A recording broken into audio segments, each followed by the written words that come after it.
third part in this unit is discourse and features of discourse. Features of discourse. So discourse యొక్క features ఏమి? Discourse and features of discourse. First, definition. What is meant by discourse? So discourse అంటే ఏమని? The written or oral communication. The written or oral communication. The written or oral communication is called discourse. So దాన్ని మనం ఏమంటామంటే discourse అని అంటాం. So discourse అంటే ఏమని? The written or oral communication, వ్రాసిన లేకపోతే మామూలుగా మాట్లాడిన ఆ కమ్యూనికేషన్ ఏమంటామంటే డిస్కోర్స్ అని అంటాం. ఈ డిస్కోర్స్ అనేటువంటిది it is usually occurs in the society. So ఈ డిస్కోర్స్ అనేటువంటిది ఎక్కడ జరుగుతుంది? సమాజంలో జరుగుతుంది. It occurs in the society. So ఎక్కడ జరుగుతుంది ఇది?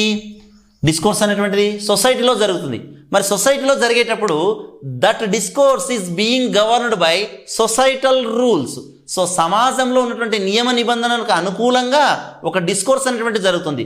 So that is called as societal rules. వాటిని ఏమంటామనంటే సొసైటల్ రూల్స్ అంటాం.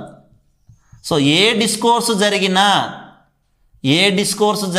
సో ఆ డిస్కోర్స్ అనేటువంటిది that should be bounded by societal rules. So societal rules ప్రకారం మాత్రమే జరుగుతుంది.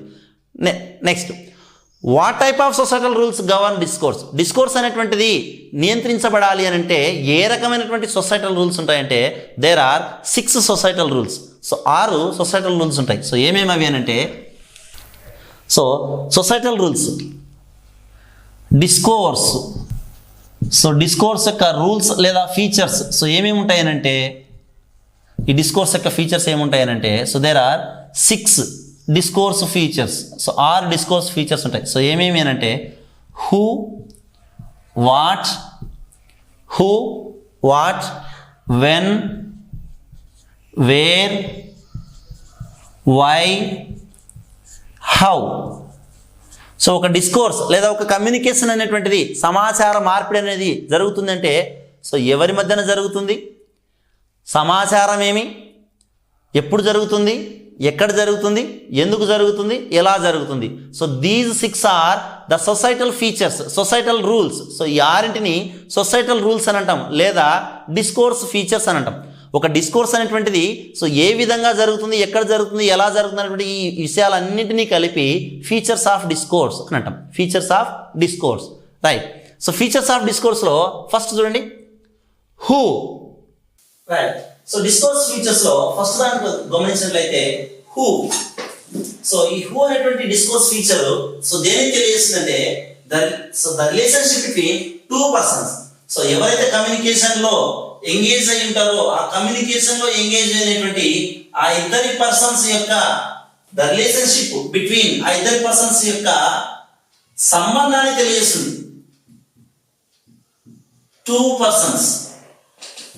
సో ఇద్దరు పర్సన్స్ యొక్క సంబంధాన్ని తెలియజేస్తుంది. సో లిజనర్ అండ్ స్పీకర్ ఎవరైతే ఉంటారో సో లిజనర్ స్పీకర్ మధ్య ఉన్నటువంటి సంబంధాన్ని తెలియజేస్తుంది.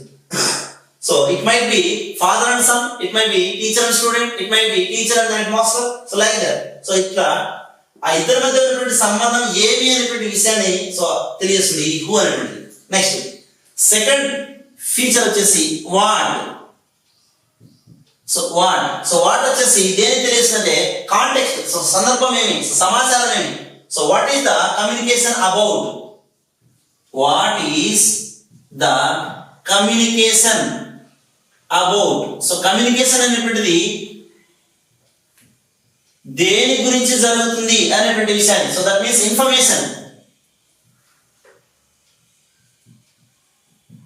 సో ఇన్ఫర్మేషన్ కి సంబంధించి సో ఏ ఇన్ఫర్మేషన్ మీద కమ్యూనికేషన్ అనేటువంటి జరుగుతున్న విషయాన్ని వాట్ అనేటువంటి తెలియజేస్తుంది. సో వాట్ అనేటువంటిది దేని ప్రశ్నించడం కోసం. So what is the communication about, సమాచార కమ్యూనికేషన్ అనేటువంటిది సో ఏ విషయం మీద జరుగుతుంది అనేటువంటి విషయానికి సంబంధించి సో వాట్ అనేటువంటి క్వశ్చన్ ప్రొడ్యూస్ చేయడం జరుగుతుంది. Next when. సో వెన్ వచ్చేసి ఏ time. So time specification. So time and duration, ఏ టైంలో ఎంత డ్యూరేషన్ అనేటువంటి ఈ రెండు ఆస్పెక్ట్ల మీద క్వశ్చన్ చేసేటువంటిది వెన్ అనేటువంటిది. ఇచ్చినటువంటి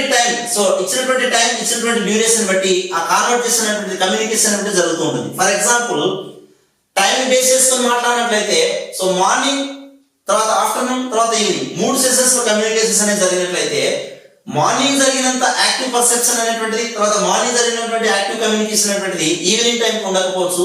సో ఈవినింగ్ టైంలో జరిగినటువంటి కమ్యూనికేషన్ అనేటువంటి అంత కాంప్రహెన్సివ్ గా కూడా ఉండకపోవచ్చు. ఎందుకంటే సో మార్నింగ్ నుంచి ఈవినింగ్ వరకు సో మనుషులు పర్సన్స్ ఎవరైతే ఉన్నారో సో వాళ్ళు అలసిపోయి ఉంటారు కాబట్టి సో అంత ఫ్రూట్ఫుల్ గా జరగకపోవచ్చు. సో టైం ని బేస్ చేసుకొని చెప్పినట్లయితే morning communication is more effective than afternoon or evening communications, right.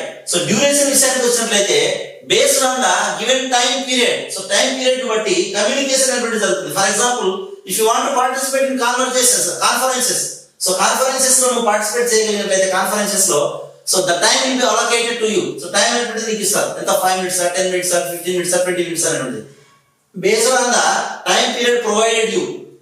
నీకు ఇచ్చినటువంటి టైం పీరియడ్ ని బట్టి so you are going to prioritise the given topics, ఇచ్చినటువంటి టాపిక్స్ ను నువ్వు ప్రయారిటైజ్ చేసుకుంటూ వచ్చేస్తావు. ఫర్ ఎగ్జాంపుల్ 5 minutes ఇచ్చారనుకోండి ఏదైనా ఒక టాపిక్ డిస్కస్ చేయడం కోసం, ఆ 5 minutes లలో నీకు ఎంత మోస్ట్ ఇంపార్టెంట్ మ్యాటర్ ఏదైతే ఉంటుందో so that matter is being conveyed, so దాన్ని మాత్రమే నువ్వు కన్వే చేస్తావు, మిగిలినటువంటి దాన్ని కన్వే చేయలేవు. ఫర్ ఎగ్జాంపుల్ ఎక్సెసివ్ పీరియడ్ ఇచ్చారనుకో so each and every topic ను సో క్లియర్ గా ఎక్స్ప్లెయిన్ చేసుకుంటూ వస్తావు. So that is so time duration కి సంబంధించినటువంటి కమ్యూనికేషన్, రైట్. నెక్స్ట్ వే అనేటువంటిది so place of communication design చేస్తుంది. So place of communication so place అనేటువంటిది గమనించినట్లయితే it might be home, it might B school, it might be classroom, it might be library. So ఇట్లా different places లో communication అనేటువంటి జరుగుతుంది. వాడేటువంటి language ఏదైతే ఉందో so that language is not similar the language that is used in home when compared with classroom. So classroom లో వాడేటువంటి language, ఇంట్లో వాడేటువంటి లాంగ్వేజ్ ని గమనించినట్లయితే రెండు they are different from each other. So ఒకదానితో ఒకటి డిఫరెంట్ గా ఉంటాయి. రెండు చోట్ల ఒకే రకమైనటువంటి కమ్యూనికేషన్ సంబంధించిన లాంగ్వేజ్ అనేటువంటిది వాడము. సో లాంగ్వేజ్ అనేటువంటిది ఏ రెండు ప్లేసెస్ లో కూడా సమానమైనటువంటి లాంగ్వేజ్ అనేటువంటిది వాడము. So based on the given situation, based on the place, the communication, the language is being differentiated. So language అనేటువంటిది వేరుగా ఉంటుంది, రైట్. దట్ ఈస్ వేరుకి సంబంధించింది. Next why. సో వై వచ్చేసి పర్పస్. ఒక కమ్యూనికేషన్ చేస్తున్నాను అని అంటే దాని యొక్క ఉద్దేశం ఏమని, దాని యొక్క పర్పస్ ఏమని. For example based on the purpose the language is being differentiated. So language అనేటువంటిది వేరుగా ఉంటుంది. ఫర్ ఎగ్జాంపుల్ ఒక కొడుకు తండ్రి దగ్గర నుంచి అమౌంట్ రాబట్టాలి అని అనుకుంటాడు. సో అనుకుంటున్నప్పుడు సో ఆ తండ్రిని అడిగేటువంటి విధానం వేరుగా ఉంటుంది. ఏదైనా ప్రిన్సిపల్ తో పర్మిషన్ తీసుకోవాలి, వాళ్ళ క్లాస్ టీమ్ వాళ్ళ టీమ్ ఆ గేమ్ ఆడేటప్పుడు అనేటువంటి విషయం సంబంధించినప్పుడు వేరే రకమైనటువంటి లాంగ్వేజ్ ఉంటుంది. లైబ్రరీలో బుక్స్ కావాలి అనుకున్నప్పుడు లైబ్రరీతో మాట్లాడేటువంటి లాంగ్వేజ్ వేరుగా ఉంటుంది. సో బేస్డ్ ఆన్ పర్పస్, ఉద్దేశాన్ని బట్టి వాడేటువంటి లాంగ్వేజ్ అనేది వేరుగా ఉంటుంది. Next how. చెప్పేటువంటి టాపిక్ ఒకటే అయినప్పటికీ కూడా సో వాడేటువంటి విధానం మేనరిజం అనేటువంటి వేరుగా ఉంటుంది. మేనరిజం. సో హౌ, ఎలా మనము సో ఒక లాంగ్వేజ్ ని కన్వే చేస్తున్నాం అనేటువంటిది. ఫర్ ఎగ్జాంపుల్ ఒకే విషయాన్ని వాట్ ఈజ్ యువర్ నేమ్ అని అడగచ్చు. What is your name, this is less polite. నీ పేరు ఏమి అనేటువంటిది చాలా లెస్ పొలైట్, తక్కువ మర్యాదతో కూడుకున్నటువంటిది. ఇదే విషయాన్ని కొంచెం మర్యాదగా అడగాలి అంటే may I know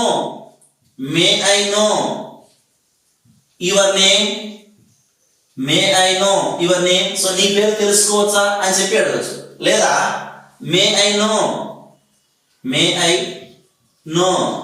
your good name please, your good name please. So అనేటువంటి విధంగా కూడా అడగచ్చు.